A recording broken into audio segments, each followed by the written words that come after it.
talked about with Antonio and Posick. Flea flicker. Brissett takes the check down with a flag down. Njoku has some room to run. Lost the football. The ball came out, and Rashaan Evans recovers it. 2nd and 14. Mariota on the move. Throws on the run. He's got a man, and he completes it to Parker Hesse. Patterson reverses field. He's got the corner. Patterson to the end zone. And no signal yet. Yes! Touchdown! Cordero Patterson!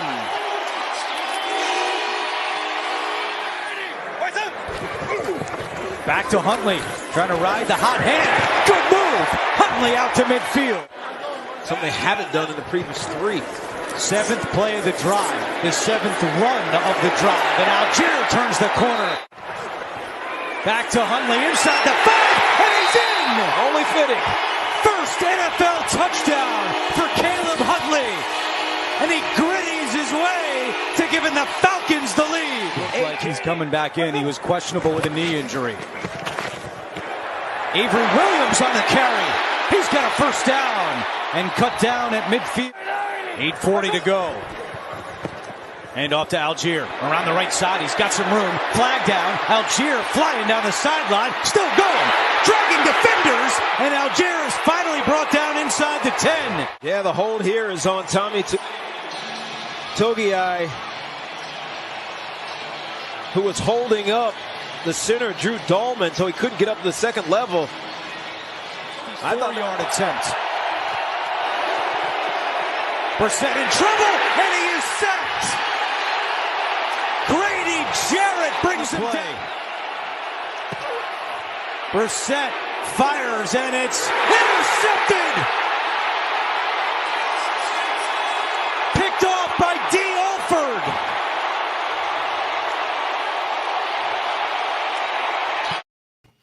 All right, everybody. Welcome to another episode of All In with Nate, the Falcons-Browns post-game recap. Of course, I would have did it last night, but if you knew me, my voice was absolutely gone from being at the game. But before we get into the game, let's bring back my boy Mike. Mike, what's going on, man? It's not much to say. Let's get into it. The people want to know. Yes, sir. Yes, sir. After 4 games, we are 2-2. The Falcons pulled out a nail-biter at home against the Cleveland Browns, 23-20. If you was at the game, it was an electric atmosphere. Of course, the Falcons have found a way to also be tied for first place. I don't know if a lot of you knew that. With Tampa losing to the Chiefs last night, Week 5 is turning into a first-place game. Mike, how do you feel about that? We spoke about this off the air. I would have never expected to hear the Falcons in first place in the 2022 season. I'm pumped up. Let's go. Yes, sir. Yes, sir. And it's funny because we did the preview back in a month ago, actually, and said that we thought the Falcons could be 500 through the first 4 games, but to actually realistically think that we could do it was a totally different situation than what we're in now. Like, we both, I don't know, I think we all kind of picked different games, but at worst, we were definitely saying that this could be a 500 ball club through the first 4 weeks. But the fact that we are actually 500, and I'm going to put it to anybody that's out here that's not a Falcon fan watching the stream, I don't care what you say about us being excited about being 500 through the first 4 games. When you are a ball club that is cap strapped like we were because of the Matt Ryan and Julio Jones deal, also when you are a rebuilding ball club with half of your roster on 1-year deals, I don't want to hear anything about, man, this is a whole long season. I don't care anything about that. These guys, most of the media predicted us to win 1 or 2 games. So the fact there's 2-2 right now through 5, hey, man, it's only up from here for them. And guess what? We got $100 million cap space this summer. Yes, sir. That's the number one thing that nobody's talking about that situation with the team.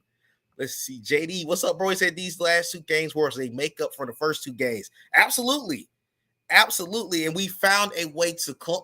We were talking about us not being able to close the first 2 weeks. Well, the first game we weren't able to close.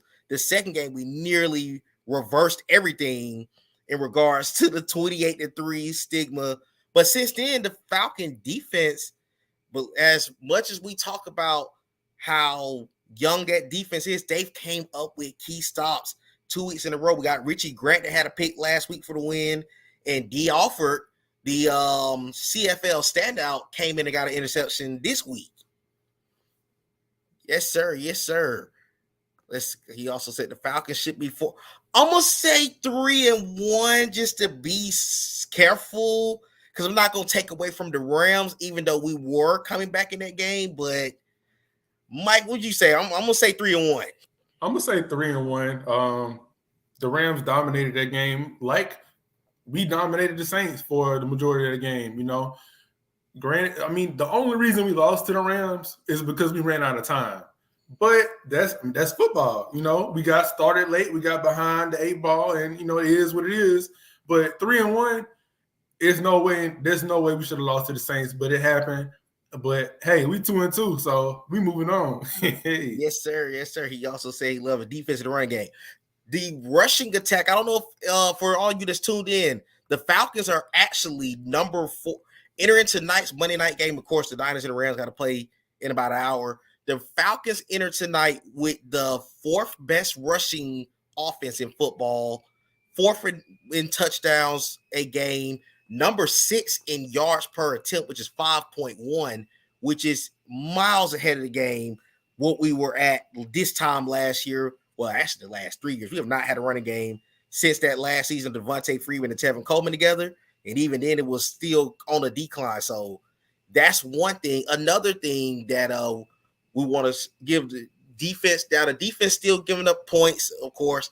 But I don't know if a lot of people know this. The defense have forced 7 turnovers through the first 4 games, which is 8th best in the league right now. They're also number 3 in the percentage of their defensive possessions, getting a score, in number 7 in the turnover category. So although the defense statistically is not that good yet, there's some signs there. Mike, what do you think about those statistics? Talking about the running game, we talked about this ad nauseum a couple episodes ago. Talked about the running game, and it was going to depend on the offensive line. Well, Chris Lindstrom, a 97.1 PFF rank, top ranked guard in the NFL this week. That's what I'm talking about, because the casual fan does not know who we have in our running back room. Probably the casual Falcons fan, besides Cordero Patterson. And guess what? Still got a top 5 rushing offense. And that's predicated not only because of the hard-nosed type of style we play, because of that offensive line, headlined by Chris Lindstrom. Give him a round of applause, because he's been playing his tail off. Yes, sir. Yes, sir. He has. And honestly, he's been the most underrated right guard in football. He does not get enough credit because of the Falcons' record for the most part. A lot of people don't pay attention to Falcons football like they should, but he's definitely a future all-pro guy. Let's see. JD also said he believed we will beat Tampa. This is not the same Tampa team. They are wearing down just like us at 18. They definitely are, but I'm not ready to jump on that bandwagon just yet. Let's see what happens when we get there. I think they'll compete, but I don't want to step that way yet. What about you, Mike? I'm going to say my prediction for the end of the show. Okay. We'll definitely do that. Let's see. Jermaine, what's going on, bro? He said, always great to be on this podcast. Maybe I can join you one day. You absolutely can. I'm excited for the Falcons. If we stay healthy, it's going to be a good situation this year. Definitely. I'm looking forward to see how they compete going down the road. Castro, oh, God, Cowboys fan. Y'all still suck. Thank you for acknowledging us, Falcon fan. I'm telling y'all, he's a Falcons fan. I don't care what he say. He's definitely a Falcons fan. He has a special place in his heart for us, Mike. Let's see. Another comment. I still want to see Ritter soon. Oh my God. Want to dive into it, Mike? Want to go ahead and go there about it? Look, I'm on the opposite side of y'all right now. So go ahead, man. I'm gonna defend Mariota. I'm gonna let y'all speak y'all speech though. Okay. Here's my gripe with Mariota. The biggest thing is this. I still don't feel, at this moment, we still have not seen this Falcon passing attack just yet, as I feel like we could. The potential is there. I don't feel that Mariota has shown us him being a dual threat just yet.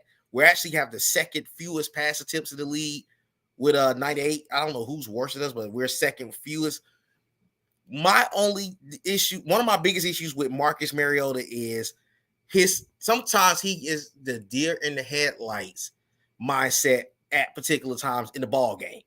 Because yesterday, there were several times where he's either underthrowing to Drake London. He had a third down that was open to Drake London. He underthrew it to him.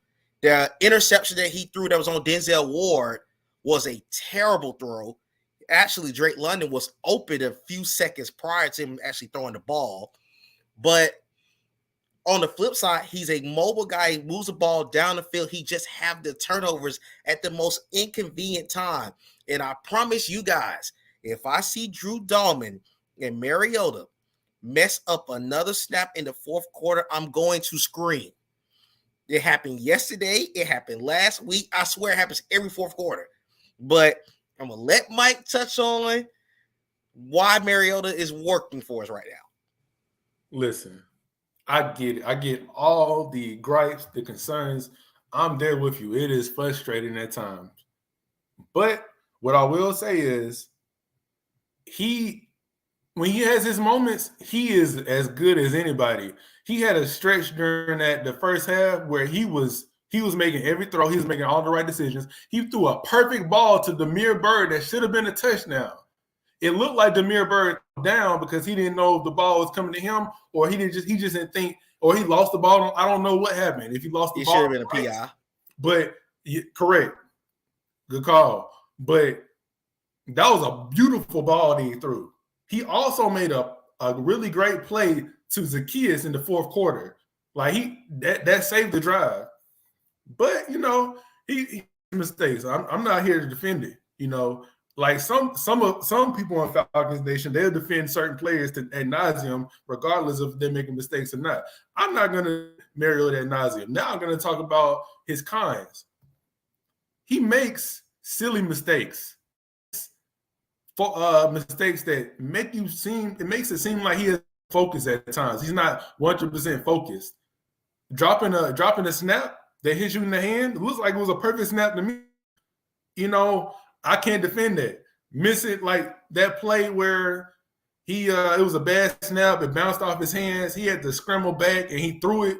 Like that was uncalled for. That was a desperation play because you didn't execute. Arthur Smith talked about ad nauseum during the press conference. Execution. It's not about what player is in the game at a certain time, because the media member asked him, why did you go away from CP during the second half? And he was like, it's not because CP was hurt, although we found out he was, but it's about executing. He's like, I'm not here to play somebody because of their name. I don't care if he's a star. I don't care if he's a starter. If I feel like somebody else is going to execute properly and get the job done, I'm going to put him in.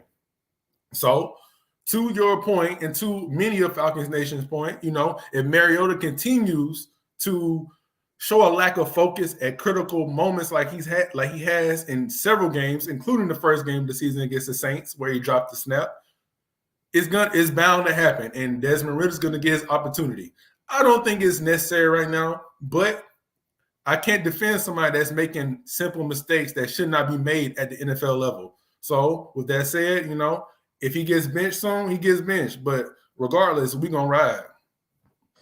I like that. I like the point that you just made. That was a great rebuttal on both sides. I like that, how you put that as regards to Mariota, even though, a lot of us are definitely frustrated with him. I can tell you right now, if you don't think the fans frustrated, go to the game.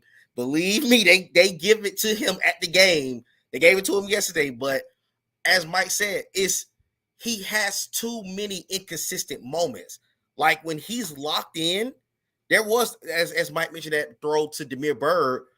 Also, let me throw this out here too. The officials missed several calls on Denzel Ward yesterday. He pushed Mariota out of bounds on I think it was an opening drive of the game, and then there was a pass interference that should have been called to Damiere Byrd as well. that ball that Mike just mentioned, that was a perfect throw. It was actually in the end zone I sit in, and we just knew that was going to get called for a PI, and they didn't call it. Let me piggyback off what you just said. So I don't know who the commentator was yesterday. I wasn't paying attention. I usually don't listen to the comment. I'll put it on mute. But I noticed him mention when Denzel Ward made that play against Mariota on the out of bounds play. He said, "Oh, this is football. What are we doing here? Like, forget about it." Mariota hit his head.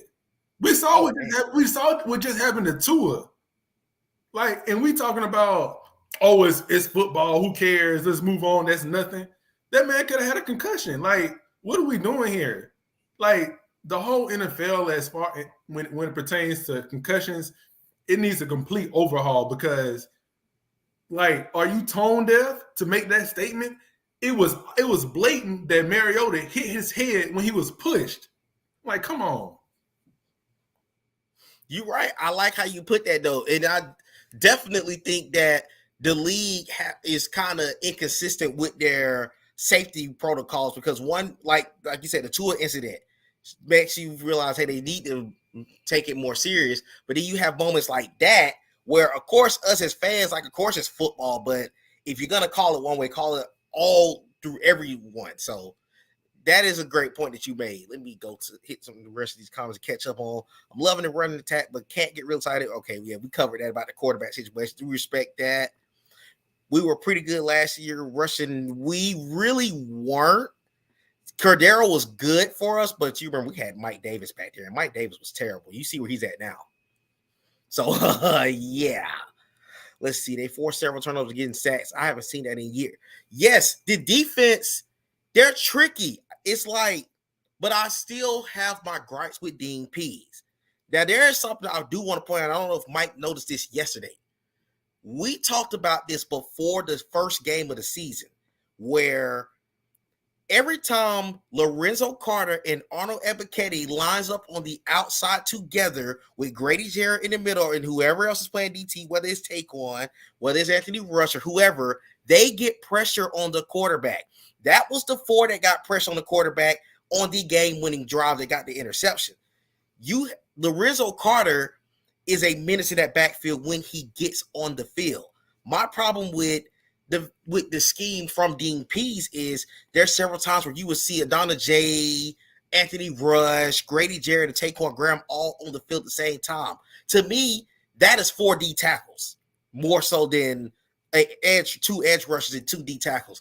Because to me, I feel that Taquan Graham, guys like that, can eat better at D tackle other than edge. To me, in a 3-4 scheme or whatever the scheme that Pease calls, you need to have guys who can get after the quarterback. But there are times where those other guys can't get after the quarterback. And that sometimes becomes a problem for the Falcons. And even with that being said, they are forcing key turnovers, which is another reason why the Falcon offense have been criticized the way they have, because, again, they forced 7 turnovers this season.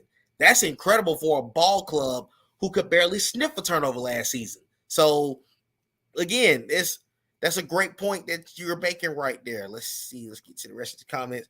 I've been preaching about our rushing attack for years. I'm glad. Yes, they're definitely coming a long way. Mike, what do you think about the rushing attack this year? About time. Man, like, I grew up during the DVD era, Dunn, Vic, and Duckett. I actually met Work Dunn about a month ago in Baton Rouge at an event. And, man, and then we had a couple of years of Michael Turner. And then, we had that year, about 2 years with Tevin Coleman and Devontae Freeman. But when we've had a solid running game, coincidentally, we've had a very good team. Who would have thought? Come on. Oh, man. This is a very interesting comment we're about to hit.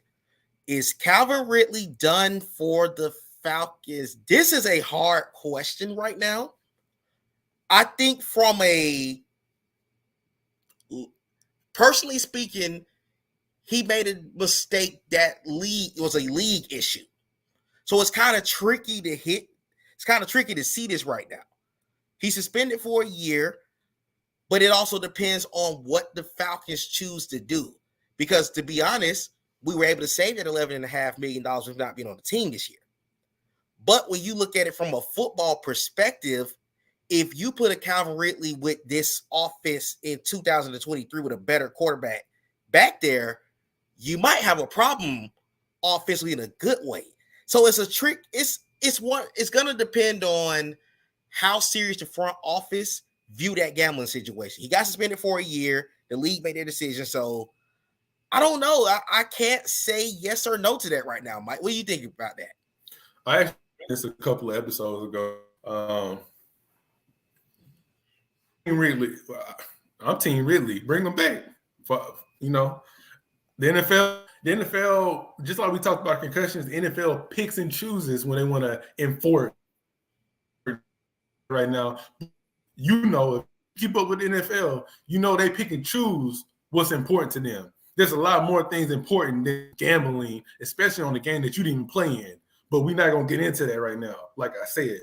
But I'm Team Ridley, But as a GM, if a team wants to give me a first rounder or a second and a third, Calvin, I love you. I appreciate what you've done for the Falcons for the years you've been on our team. But I'm a businessman.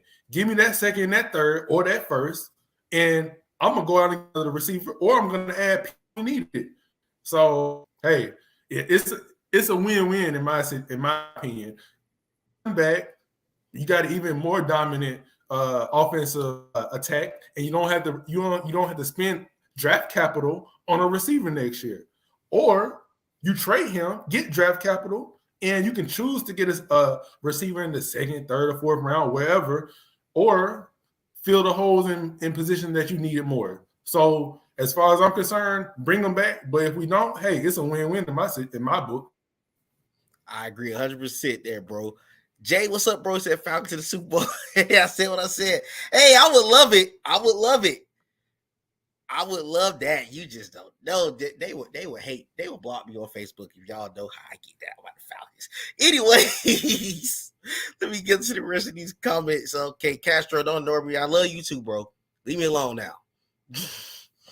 Trevor Battle. What's going on, bro? He said Mariota's not bad. He's got to create some consistent chemistry with his receivers. That's a good point, too. That goes back to what Mike was saying earlier in regards to he gets boneheaded at the most inconvenient times. Yeah, I mentioned immediately after the Rams game, I mentioned that it looks like it's not an excuse, but it looks like they don't have much chemistry between the quarterbacks and the receivers. And I was like, that's appalling that we in the second week of the season and it's like what? Like that y'all should have fixed that during camp. And I don't know why they didn't, but I agree with this comment. And like I said, it's not an excuse. I'm still on the train that Mariota makes dumb mistakes that an NFL quarterback should not make of his caliber.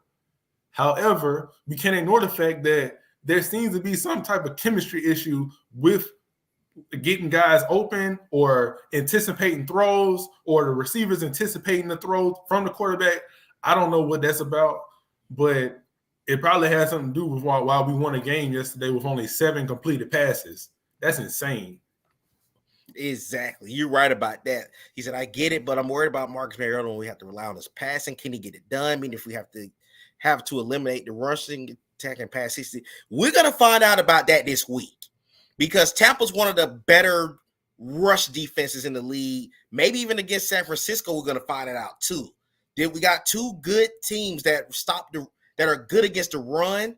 So we're going to find that out a lot this week. This could potentially make, if Mariota has a bad game, we might see Ritter in the next 2 games. So I'm not going to say that we can't run the ball, but these are 2 of the better teams in stopping the run coming up between the Bucs and the Niners. Let me add this. Marcus Mariota is the second best quarterback in the NFC South. And that ain't saying much. Because I'm going to pray for Carolina's situation with Baker and New Orleans Andy Dawson played better than Jameis. Let's hit the next time. Andy Dalton did play well yesterday. Okay, yeah. Let's go. Jordan, what's up, bro? He said Mariota will ball out. Yes, we were just talking about his inconsistency. We were just talking about that. Let's see. Julian, what's up, bro? He said, I made it. We got to get you on here. You supposed to be on here with us soon, bro. Got to make it happen. Trevor said it is time to see what Ritter got. Okay, I think it could happen in the next 2 weeks. Definitely could. Next comment. I'm so glad you said this, Julian. AJ 2 weeks in a row locked down the NFL's best. Yes, he did. Also, AJ, I don't appreciate you messing up a fantasy football with 2 hours undefeated. You hurt me. He held Amari Cooper to 1 catch yesterday. Highly impressive.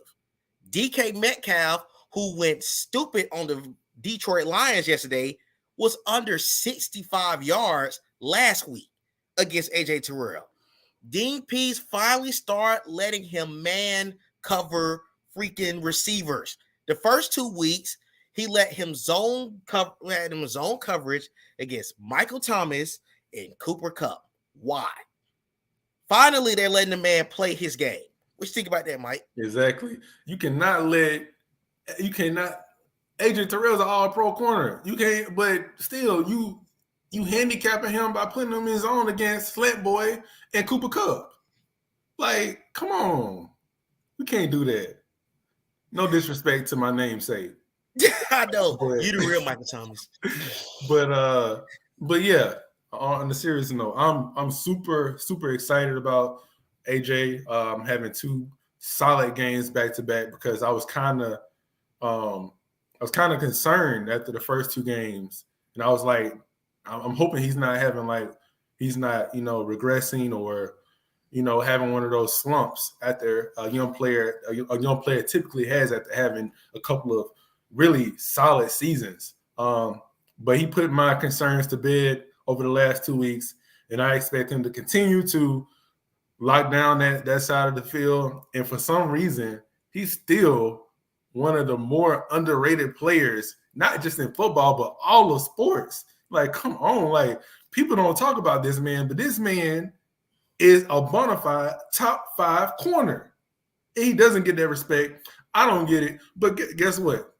His peers know it. That's all that matters. And we see what he does on Sunday. So I can care less about what the media giving him his roses. He going to get paid if he keeps playing like this, and that's all that matters. Yes, sir. I totally agree with that 100%. Let's get ready for the next comment. Julian said we need to address a major positive, Caleb McGarry. Caleb, I'm going to give Caleb his credit. He's been playing well this year. I'm hoping that it's not the Tyson Clabo situation. And I know you all that are Falcon fans long-term know what I mean by that. That you're balling out because you're on a contract year and not because that you're actually taking that leap. That's what I'm scared of. But so far, so good. How you feel about that? Can't get much worse than last year. And that's not on him, but that's like the entire line. We mentioned Chris Lindstrom earlier because that's just because he was a top-rated guard in the entire NFL this week. But I don't have any gripes about the offensive line. Like, they were struggling in the first half, but Arthur, he came up like, oh, Mariota's struggling. It's time to play big boy football. And it was like, either you or not.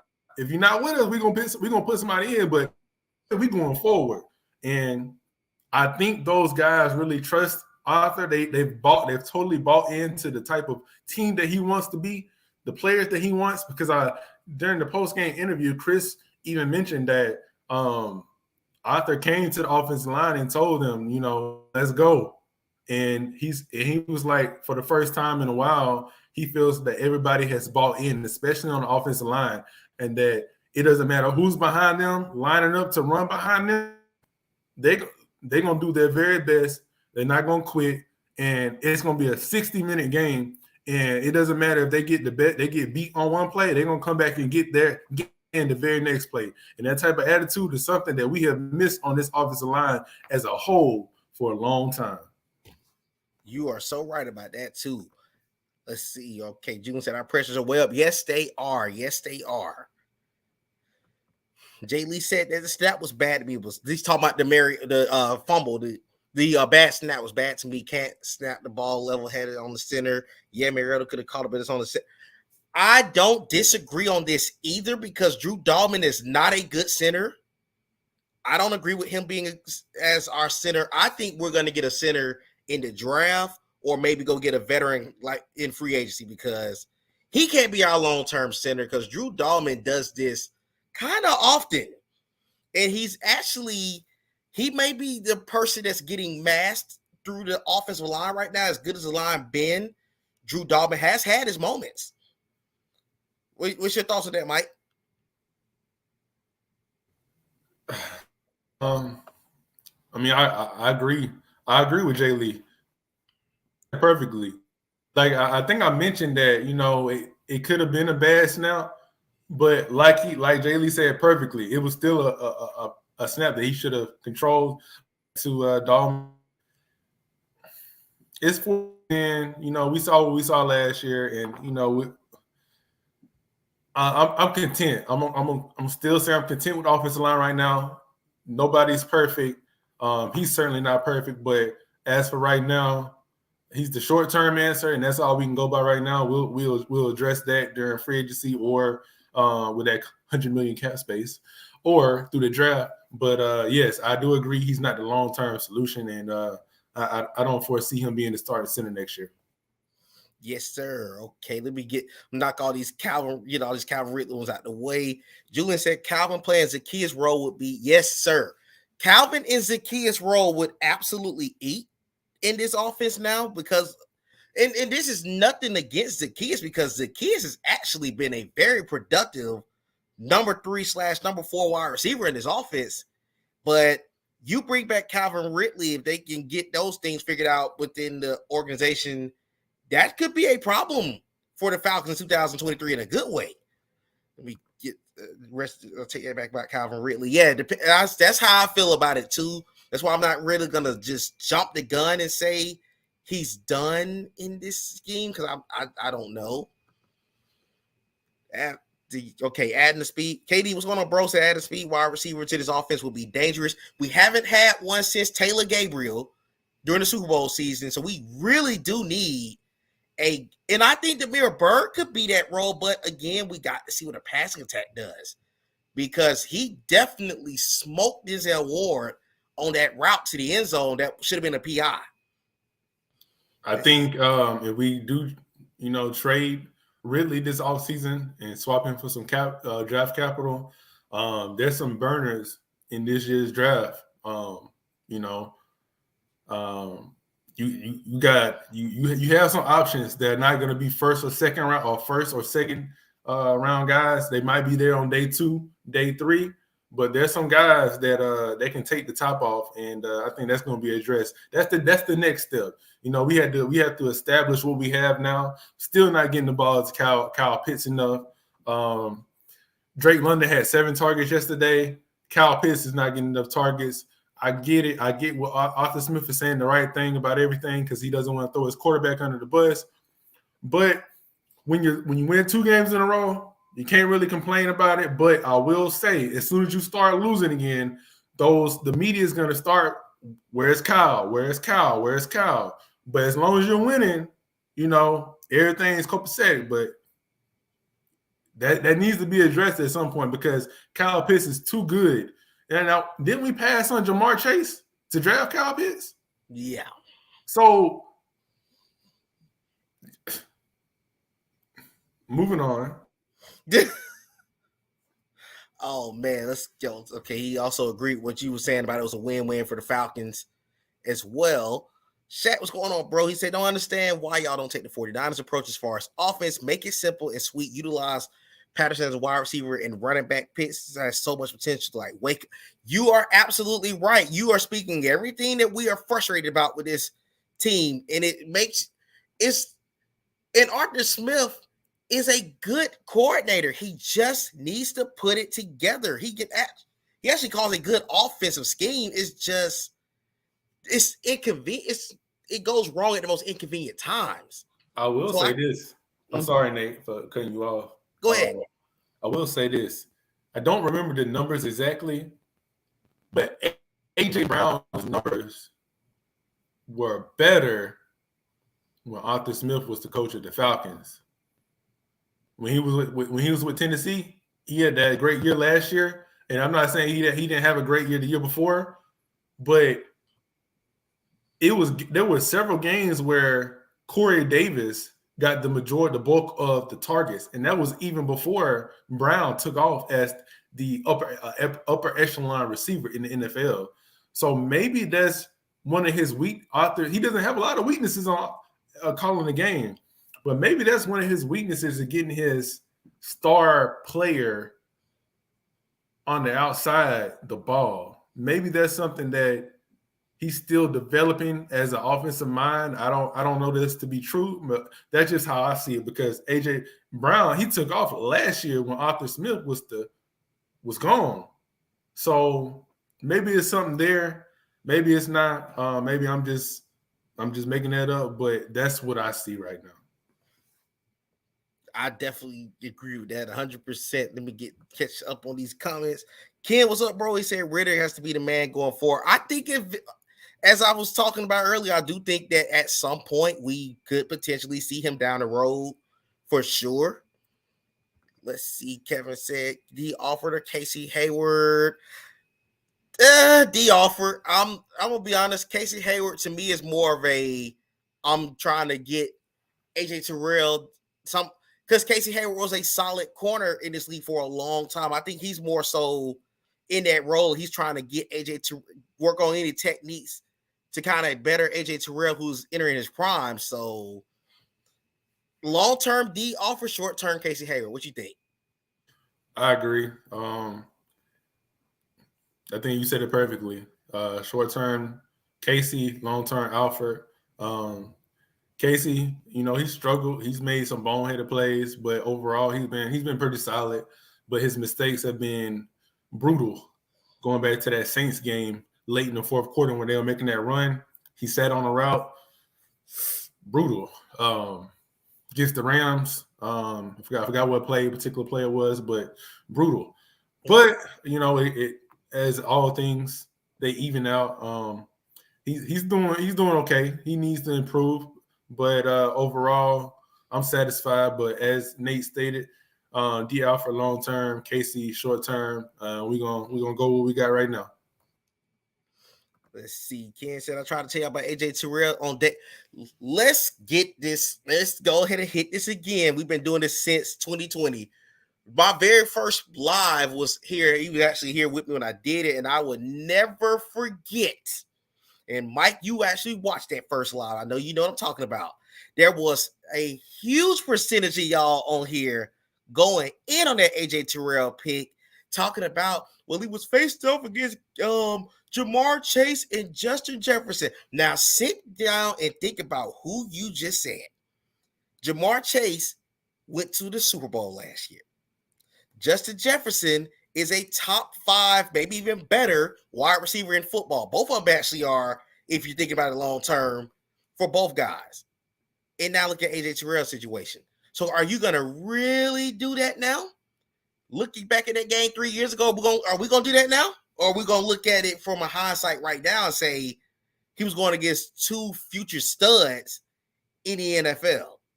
What you think about that, Mike? I mean, I wasn't the biggest fan of AJ Terrell, but that was because of who I wanted. I want to say Kinlaw from South Carolina was something by somebody that I had pinpointed on early in the season. I was like, that's who we need to pair with Grady Jarrett. But it wasn't about AJ Terrell's talent. I saw AJ Terrell firsthand against Alabama the year previously. Y'all remember when he went up against Tua, Jerry Jeudy, Henry Ruggs? Devontae Smith, the guy who had arguably the greatest receiver season of all time, he shut them boys down. Had a pick 6 on the first play of the game. AJ Terrell could play.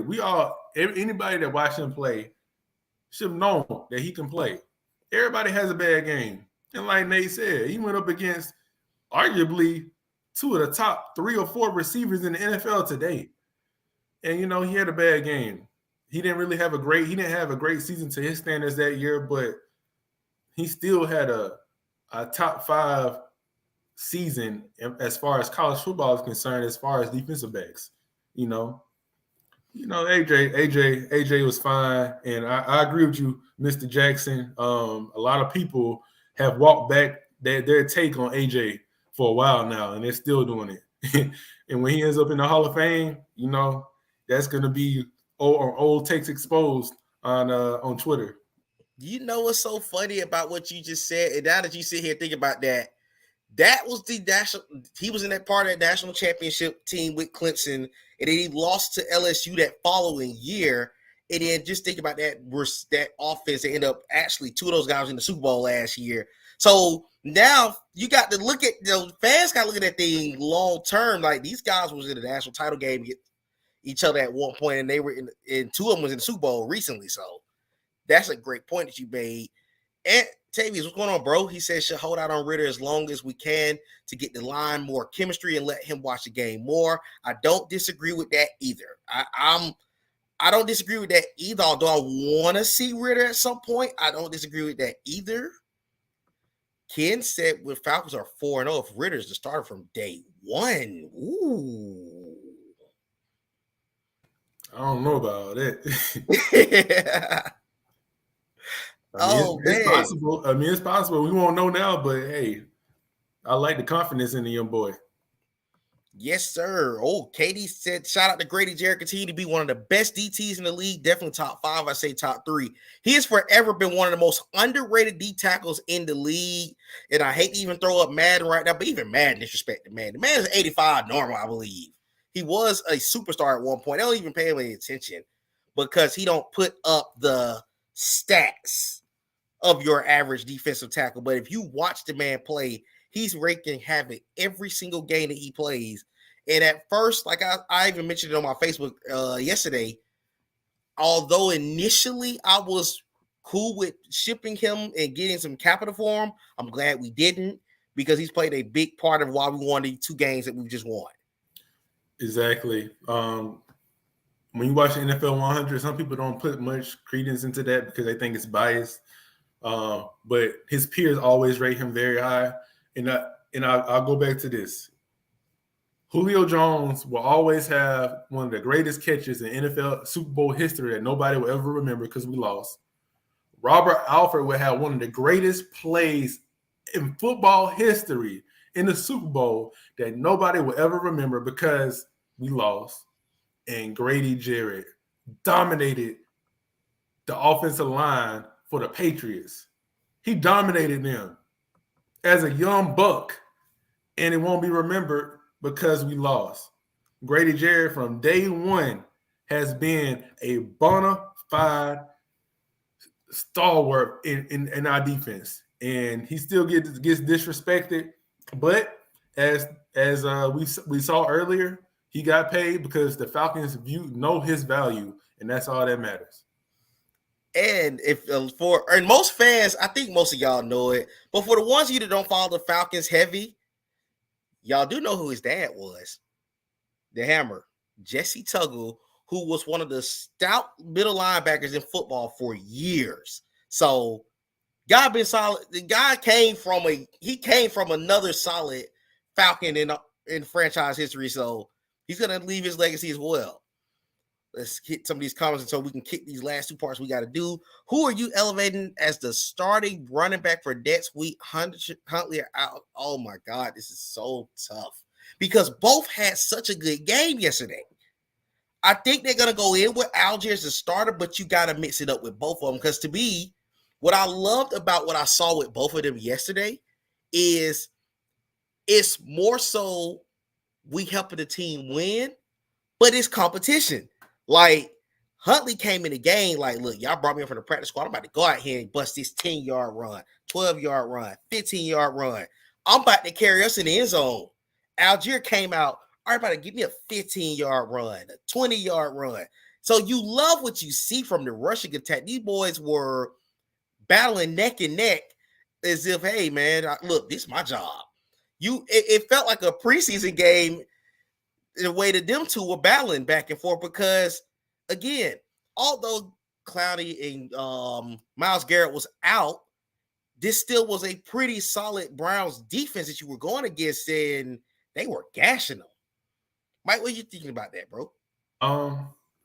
I think it's going to be fairly evenly distributed. They both complement each other very well.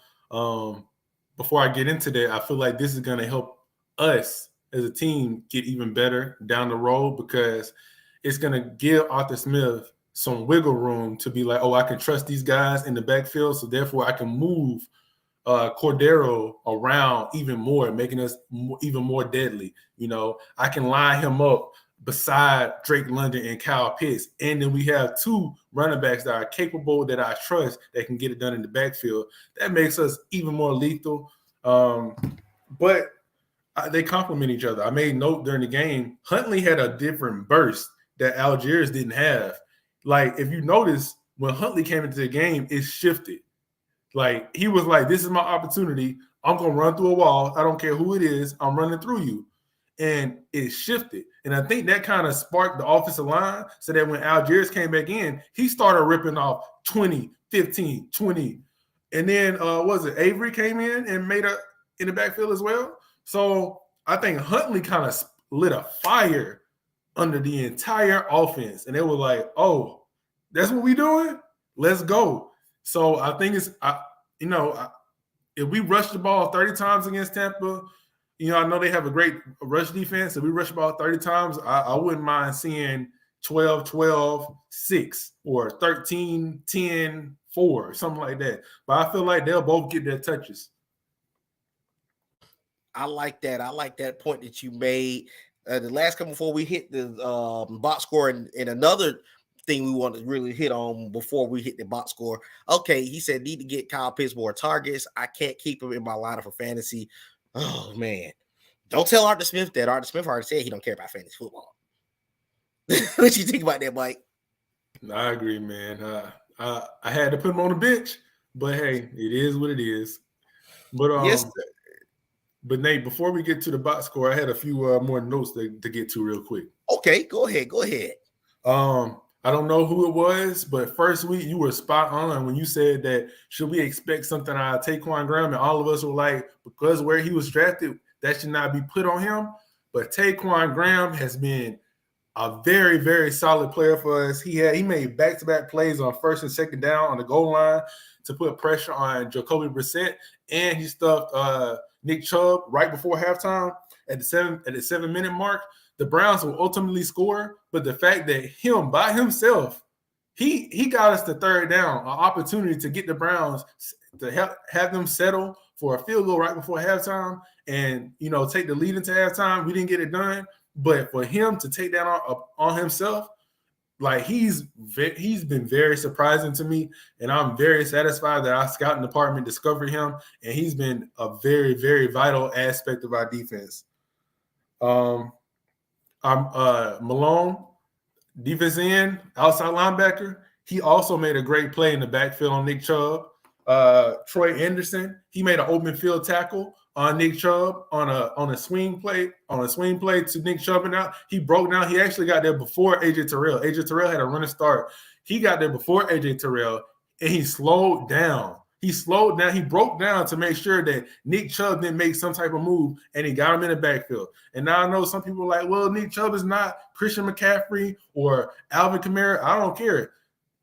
Open field tackle, for those that have not played football, making an open field tackle is difficult. It does not matter who it is because the offensive player is at an advantage.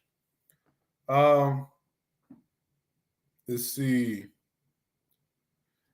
The Browns had a huge play action pass in the second half, and I made the comment earlier, when you can't stop the run, which we couldn't at times early in that game, you become susceptible to the play action pass, and that's what killed us. And I'm gonna be honest, I thought when they hit that pass and they got rolling with the play action because we couldn't stop Nick Chubb and Kareem Hunt, I was like, that might be it. But somehow, some way, the defense, they dug deep, and the offense was like, Chris Lindstrom pointed it out. He was like, we saw how the defense dug deep and started getting consistent stops. And we were like, we cannot be the reason we lose this game. So even the offensive players was like to the defense because we couldn't stop Nick Chubb. And when you can't stop Nick Chubb, even with Jacoby Brissett back there, play action over the top because the safeties start cheating. But somehow, some way, the defense dug deep and pulled it out. And I'm so excited about that because that's a test in itself. You have several tests throughout the season. I got to jump on 1 second, Mike. I got to remind me to cut you off. I'm glad you mentioned the Nick Chubb play. Let me shout out and Richie Grant. Let me go ahead and say this, man. It's okay. You can stay on, Mike. You stay on, Mike, because you probably will laugh when I say this. Richie Grant, I understand why you made that business decision on that Nick Chubb touchdown. Because if I would have seen that coming at me too, I don't know if I'd have made that tackle. And you know exactly what I'm talking about. Because when he got to that corner, I said, oh boy, Richie Grant, he didn't even try it. It's all right, Richie. We understand. We understand.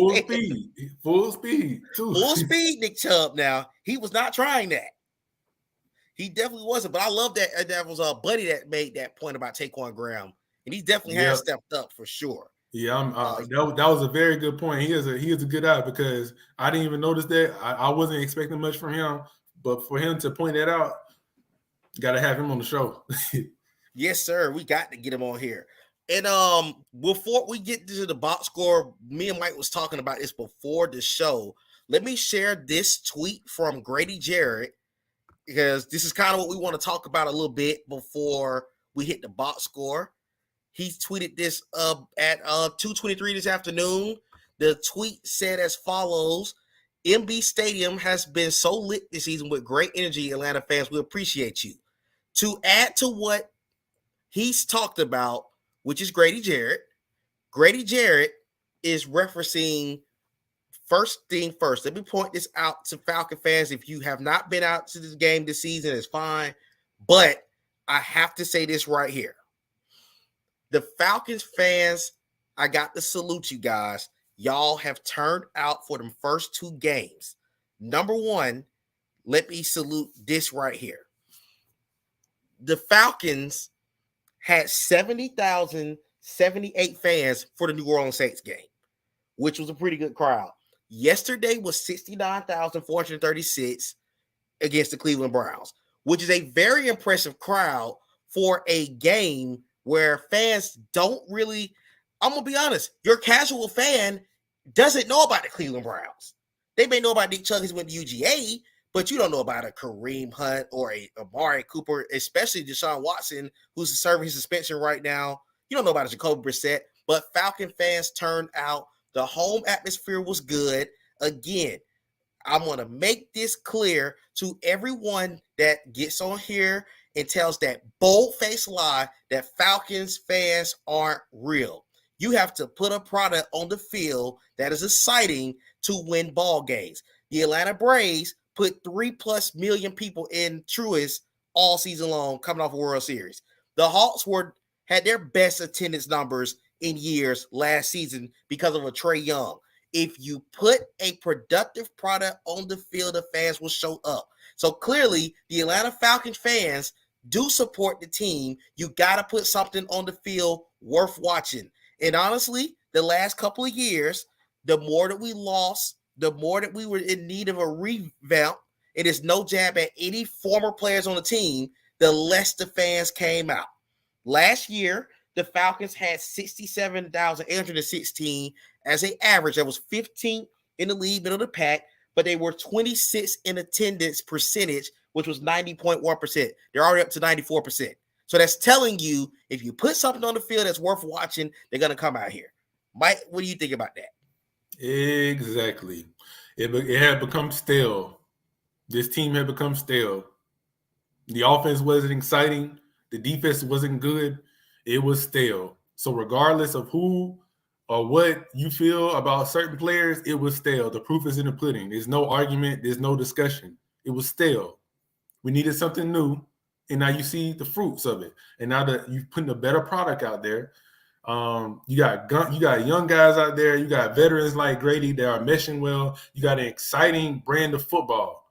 It's still not perfect, but if you listen to the guys that know something about football, they rave about Arthur Smith and his schemes.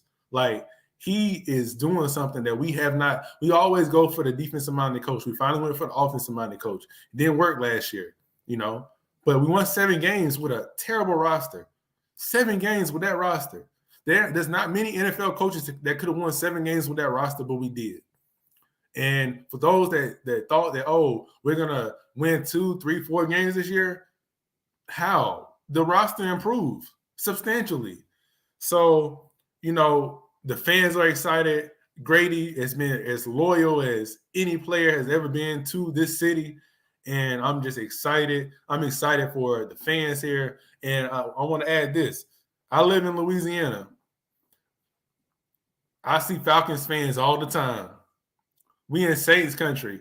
I wore my Falcons stuff today. I was proud, smiling. They were upset, but guess what? I don't care. Because me and my 10% Falcons fans, we are celebrating the Falcons being in first place. And we're going to celebrate all week until Sunday at 12 o'clock when we kick off. I love that point you just made. I love it. Vaughn, what's going on, bro? He said Chubb and Hunt tandem is dangerous without Hunter and Algier tandem is getting that should have been motivation to them watching what Chubb and Hunt did on the field yesterday together. Matt, what's going on, bro? He said big salute, bro. What's going on, bro? I appreciate you, man. We're gonna be in there for the 49ers next week, so I'm looking forward to that. He says CP is the product, get better soon. Yes, sir. If you don't know, Cordero Patterson did go to the IR. He's going to be on it for the next 4 weeks at least. So hopefully he gets better and the rushing attack find themselves over the next couple of weeks. So unfortunately, I called this week 1. Before week 1, I was like, Cordero, if you looked at it last year, he was killing it at the beginning of the year. But if you saw his numbers at the end of the year, he tailed off. He was 30 years old. He's now 31. Unfortunately, I hate that I was correct, but it was just common sense. It was bound to happen with the workload he was given. But fortunately, we have viable backups.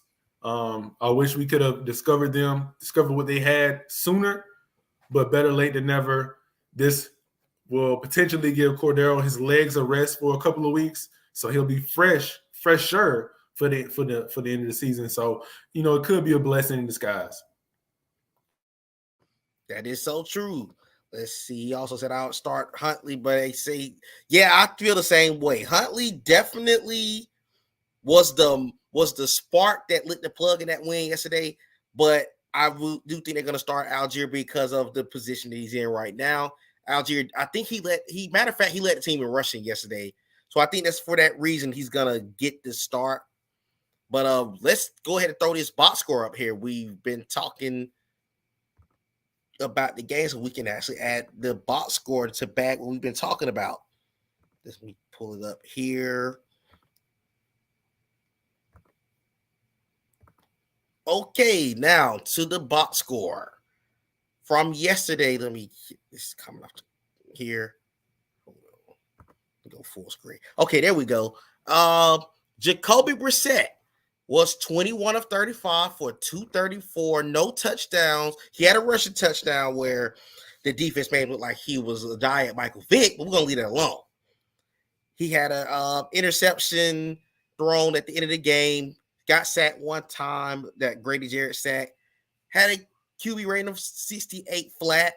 Marcus Mariota had 7 completions for 139 yards, no touchdowns, a pick, got sacked one time, and a QB rating of 41.4. I'm getting sick of seeing these average numbers, but yeah, we got to win. That should have made Browns fans even more irritated that they won a ball game where the quarterback threw 7 completions with that bad quarterback rating. Now on the flip side, Nick Chubb, 19 carries for $118 and a touchdown. If you've got him in fantasy football, he did his thing for you. Kareem Hunt, 10 for 49. Jacoby Brissett, as I mentioned, he had a touchdown run, but he was 5 of 16. For the Falcons ran for over 200 combined yards and 2 touchdowns. Tyler Algier, the rookie, led the team in rushing, 10 carries for 84 yards. Caleb Huntley, 10 for 56 in the touchdown. Cordero Patterson, 9 for 38 in the touchdown. Avery Williams had a 21-yard run. And Mariota had 5 carries for only 3 yards. But again, there's another game this season where the Falcons went for 200 combined rushing yards. Receiving totals. David Njoku led the Browns in receiving, 5 for 73. Donovan Peoples-Jones had a ridiculous catch down the field right before the half. He had a big 42-yard reception, 5 for 71. David Bell, 2 for 35. Kareem Hunt, 2 for 19. Harrison Bryant, the second string tight end, 4 for 18. Again, A.J. Terrell did his thing. Nick Chubb and Amari Cooper had the same amount of receiving yards. Let that sink in. The same amount of receiving yards. For the Falcons, Olamide Zaccheaus, 2 for 55. He led the team in receiving. As Mike mentioned earlier, we only had 7 completions. Kyle Pitts was 1 of 25. Hesse was 1 for 22. Algier was 1 for 20. Drake London was 2 for 17. That got to improve. We're going to win some ball games down the stretch. That's going to have to improve in regards to the passing attack. But the Falcons got the win, so salute to them. And Njoku had that fumble on that one drive in the game. And Marcus Mariota fumbled one time, but luckily he didn't lose the fumble. So as far as the tackles, Michael Walker. Oh, Mike, I also want to get your take on this too. As we look at the statistics on this stat line, let's give credit to that linebacking core for Atlanta. Atlanta has a lot of talent in that linebacking core. Michael Walker had 11 tackles, 8 solos. Rashawn Evans, 10 with 5 solo. And, of course, Lorenzo Carter, as we mentioned, he gets pressure after the quarterback got a QB hit. Taquan Graham got a quarterback hit. Grady Jarrett had 2 quarterback hits, a tackle for a loss of the sack. Again, Mike, how do you feel about the linebacking core right now for the Falcons? I think we were in unison when we said that the linebacker crew would probably be one of our strengths this season. Obviously, the secondary was probably going to be a lot better with the addition of Casey Hayward, and then the continued growth of AJ Terrell.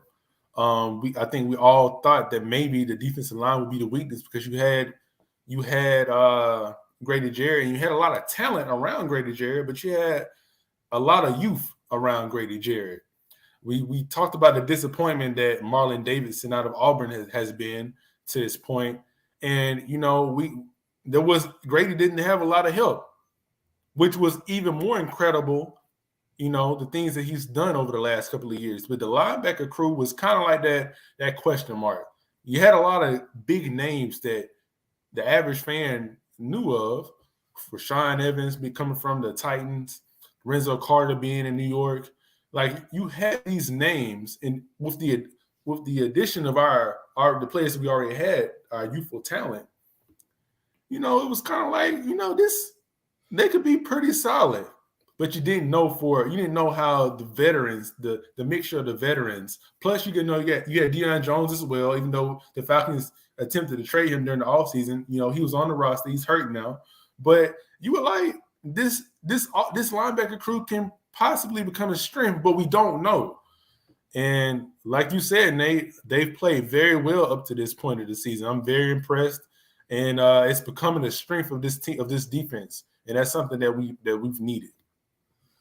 Yes, sir. Yes, sir. I 100% agree. For the Browns, Jacob Phillips and Jeremiah Owusu-Koramoah, second-year guy, they both led the team in tackles.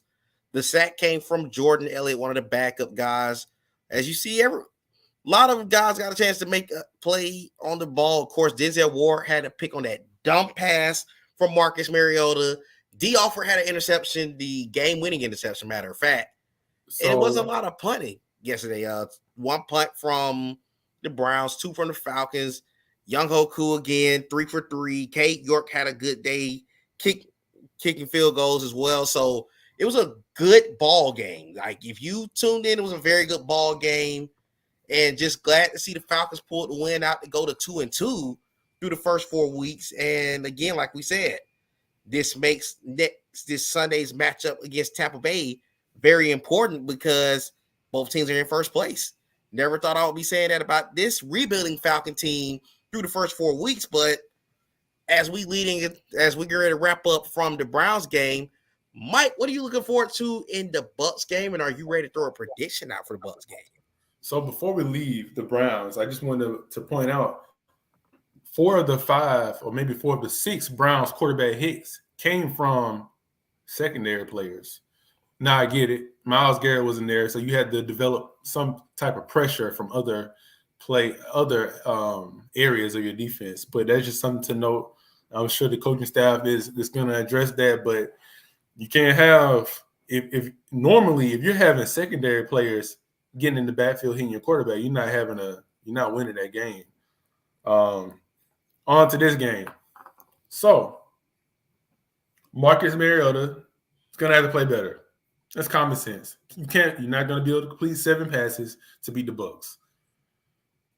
But this Bucs team is not the Bucs team that we've become accustomed to being led by Tom Brady. So here's the thing. We get who the Bucs were playing yesterday, and they had to score points. But even when that game was close, they couldn't run the ball, and they wasn't even trying to attempt to run the ball. The Bucs attempted 6 rushes yesterday. 6. That's not a misprint. I'm not misspeaking. Leonard Fournette had 3 carries, and I believe their rookie had 3 carries. His last name is White. What did the Falcons struggle with yesterday? Stopping the run. Bill Belichick has developed this mentality that he's going to adjust his game plan towards who his opponent is. I'm going to be very interested to see what Todd Bowles does this Sunday. Is he gonna go and try to run the ball at the Falcons because he saw on tape from the previous week that they gave up 177 yards? Or is he going to leave the ball in Tom Brady's hand and they're going to pass the ball 52 times?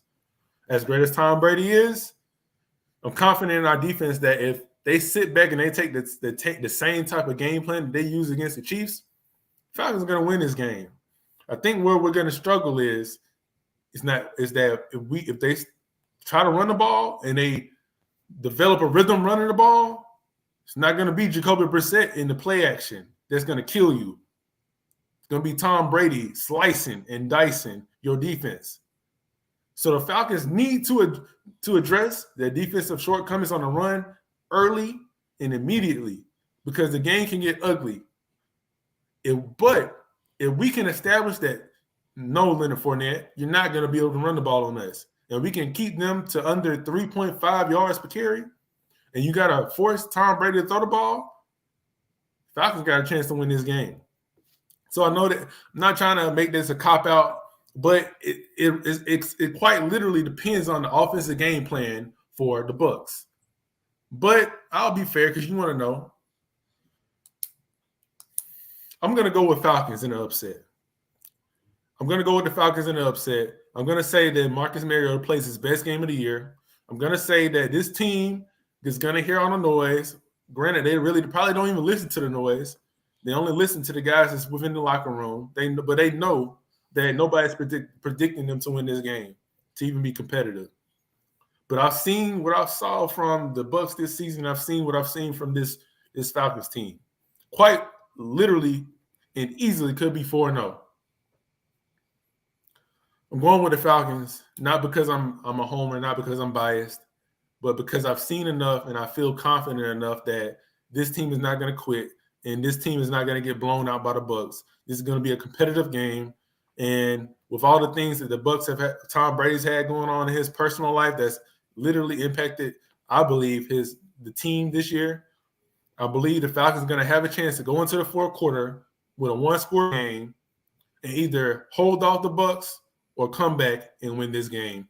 And wouldn't it be poetic justice if they come back from being down a score in the fourth quarter and come back and exercise their demons and put Tom Brady and the Bucs to rest? Falcons winning this game. Okay. I love the confidence. I love what you just stated. I also think that the Falcons will be very competitive. I will throw this out here first. I'm going Tampa 27-20. I think the Falcons are going to compete in this ball game because the Falcons have been competitive in every ball game they've played in. And as Mike mentioned, this Buccaneer team, you're seeing, and there's Saints fans, and we go ahead and get this out of the way, we are not creating you in no ways. But let's just be honest. You started to see this with Drew Brees early in 2020. I'm seeing the same trend happen for Tom Brady right now. So that alone, with a banged up receiving core right now, Mike Evans was absolutely outstanding, of course. Mike Evans is Mike Evans. But Chris Godwin was still banged up. A guy who used to wear number 11 in Atlanta, he got on the field. He's gonna dress up probably. He'll dress up. Will he be on the field much? Who knows? Not gonna mention no names. I just said a guy that wore number 11 here, so you should know who I'm talking about.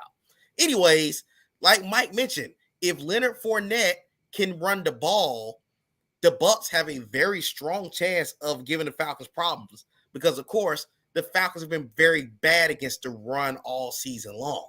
However, if the Falcons can force the Bucs to throw the ball on 3rd and long, you like the chances because, again, the Falcons have been able to get pressure this year unlike previous years. They've been able to make key turnovers. And, again, this is going to come down to the offense because I think this is going to be the first time where Marcus Mariota is going to have to win the game on his arm. I think that's what's going to have to happen for this team to win this ball game. So here we go. I got the Bucs winning 27-20, but I think the Falcons are going to make us a lot prouder than most will expect. But again, how funny would it be if this was the team to finally get a win against Tom Brady? That win that has ever eluded the Falcons since he's been in the league since 2001. But before we get out of here, Mike, got anything else you got to say? 2 more things. Dean Pease is probably one of the better defensive coordinators that has had some success, more success than others against Tom Brady in his career, going back to his days in Baltimore. So he finally has some semblance of talent that we didn't have on the defensive side of the ball as much last year.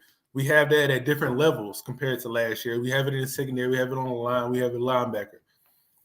That can make things very interesting. The Bucs have had offensive lineman health issues already this season. I think Ryan Jensen, I hope I'm saying his name correct. I think he's not playing in this game. He's possibly out for the year, I believe. But that could be a factor. But the biggest matchup of this game that's going to decide the outcome of this game is going to be the matchup of A.J. Terrell versus Mike Evans. If A.J. Terrell can neutralize Mike Evans, I feel confident with Godwin coming off a serious injury last year. He's still trying to find his footing, and a Julio Jones who's not the Julio Jones that we once knew. He had a very great week 1. He had some rushing attempts. I think he had 2 or 3 rushing attempts. But as the season goes on, his body's gonna continue to break down. I believe they signed Cole Beasley, still trying to adjust to the offense. But Cameron Brate, he's also possibly out because of a concussion, and they're under some possible scrutiny because he came back in after having that concussion. They're tight end. So that's my matchup of the week. If A.J. Terrell can neutralize Mike Evans, the Falcons have a very serious chance of winning this game. All right, that's a great point. And until next time, y'all, this has been an episode of All In With Nate. Have my boy Mike back on here. We appreciate everybody that tuned in. If you did not get a chance to see this live, for everyone that's not watching it live, we enjoyed you for tuning in to the after show later on down the road. But again, if you have missed out on these shows or you want to ever jump on, let us know. But again, like, comment, subscribe, share these things because we're putting out good content over here. And again, Falcons had a big win to go to 2-2. Until next time, everybody enjoy the Monday Night Football game, which is actually starting in a minute from now for the 49ers and Rams. And until next time, rise up and have a good Monday night. First place, Falcons. Yes, sir.